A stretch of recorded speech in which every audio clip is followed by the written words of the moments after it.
What is up, God Gamers? In this video, this is a remake of an old guide that I made a few sets ago, and it still applies today because we are talking about what I would consider to be a base game fundamental. And what is a base game fundamental? A base game fundamental is something that every single TFT player should know, and learning these skills will apply to 90% of TFT patches. The reason why it's not 100% is because sometimes the game is so poorly balanced that you can throw your fundamentals out of the window, and you'll see a lot of players inflate their ELO greatly by playing whatever is the most dominant strategy for an imbalanced patch. And then when the patch changes to a reasonably balanced patch, they have no idea what to do, and their ELO tanks down to nothing. So everyone should know how to do this, and this is going to be talking about pre-leveling. What is pre-leveling? When should you do it? What are the benefits? What are the downsides? And let's just talk about it. In general, most people pre-level too often. And so let's get into it. So pre-leveling is when you buy XP so that when the round changes, you auto level up. The main benefit of this being your next free shop will be at an increased level odds. So the standard intervals that you would do this at is going to be at 1-4, at stage 1-4. You buy XP once to pre-level to 4. And at 2-3, you buy XP once or twice if you haven't bought any XP that game yet, and you pre-level up to level 5. So what this means is, if you go from level 4 to level 5 as the round changes after your carousel round right there at 2-3, 2-4, or 2-5, right? When the round changes, you will go from level 4 to level 5, and that free shop will be at level 5 odds. So what is the main benefit of this? The main benefit is that you can have increased 2 and 3 cost odds. So when should you pre-level? There is a little bit of nuance here, depending on meta, depending on how strong the 3 costs are, and if you can actually just play around just 3 costs, that sort of thing. There is a little bit of nuance, but to put it very simply, the simple rule is when your biggest spike for your board is a 2 or 3 cost unit.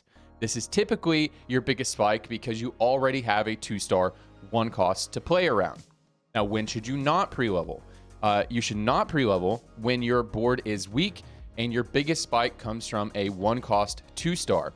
And here is an example from a game that I played recently where I chose not to pre-level, and it's for this exact reason. Check it out. I need a 2-star to play around. Figure it out. Yeah, it's presenting me with a lot of stuff, but as long as we get Lee Sin's augment, then we can guarantee something here.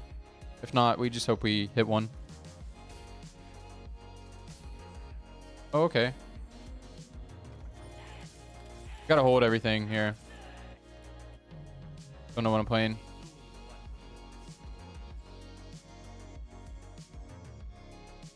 Ooh, Shimmer Scale is good. I just want to play Trade Sector, though. I'm just gonna play Trade Sector. Just reroll him for fun.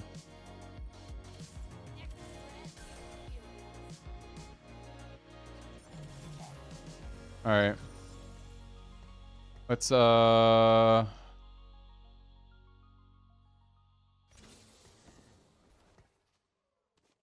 So we already talked about the benefits of pre-leveling, and there's really just one. It's to get your 3 and 2 cost units. That is the main benefit, and generally you would want to do this if you already have a strong board to play around, have strong direction, and you feel like you can be strong enough to really contest the lobby, to be one of the stronger players in the lobby, and kind of contest for those 2 and 3 cost units. Now, the benefits for not pre-leveling is much greater. In a lot of scenarios, you would not want to pre-level. Now, this is not to say that pre-leveling is just bad.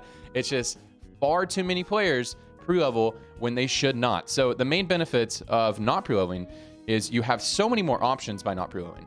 You have enough econ to buy your whole shop without selling. So if you don't pre-level, you'll at the very least have like 7 gold in your bank usually, so you can buy every single unit in your next shop, so you can look for something to play around.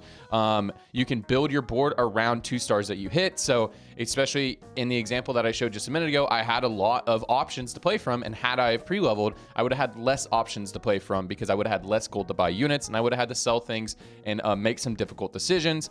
So generally, if you don't pre-level, you can make less difficult decisions because you can hold a lot of things on your bench, and then you can just play around the 2 stars that you hit on 2-1 or 2-2, that sort of thing. Occasionally, you'll get absurdly unlucky and not be able to play around anything, but this is TFT, guys.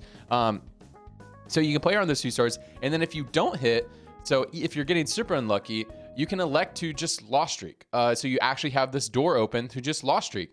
And you can make a 10 gold or 20 gold if you end up wanting to open fort. So you just have way more options there. If you are not hitting units and you have a weak early game, just play a weak early game and hit your 10 gold threshold. Also, it gives you the opportunity to hit a juicy econ augment to further your econ advantage. For example, if you are taking a soul and you take level up, right? Level up gives you 4 XP, and had you have pre-leveled, you would have lost 3 XP from level up because you already expended some gold to buy XP when you could have just waited and spent that gold the next round. So there's a lot of econ augments that you kind of gate yourself out of taking, or you diminish the effect of it. The effect of those econ augments by pre-leveling. So you just have way more options when you don't pre-level. So essentially the point of this video just comes back to the core fundamental of TFT, and that is to build advantages off of what you are given. So many players try to force a strong early game when it's not possible, resulting in you being weak and poor. It's fine to be weak or poor, but it's not fine to be both. That is a recipe for an 8th place. If you are weak, just look to be weak and look to gain an econ advantage. Or keep your options open for 2 stars to play around, and maybe you're just weak for 2 rounds, and then you actually have a decently strong board after 2 rounds because you didn't pre-level, you kept your options open. And if you're strong, then be strong and push levels. That is generally the point of this video. Again, it's just TFT is so much about building advantages based off of what you are given. So many players are so uncomfortable being weak, and you just have to be comfortable being weak. And just remember, the best time to be weak in the entire game is on stage 1 and stage 2, because that is when you take the least amount of player damage. But if you try to force a strong game from a weak position at stage 2, then you're likely now going to be too poor to make a strong board on stage 4, which is when you really start to take a lot of player damage. So if you're going to be weak, just be weak and look to build advantages on stage 3 and stage 4 when player damage really matters and you'll actually be punished. But anyways, guys, that's pretty much it for this video. Just a short guide. I hope this is helpful to you guys, and leave questions down below if you have any questions about this. Again, this is a core game fundamental. I do not think this is up for debate at all. This has been a core game fundamental that's been established for several sets. Please try to learn this. And there is more nuance to this than I can explain in this video because TFT is an absurdly complicated game. But I hope this was helpful. I love you all, and I love TFT.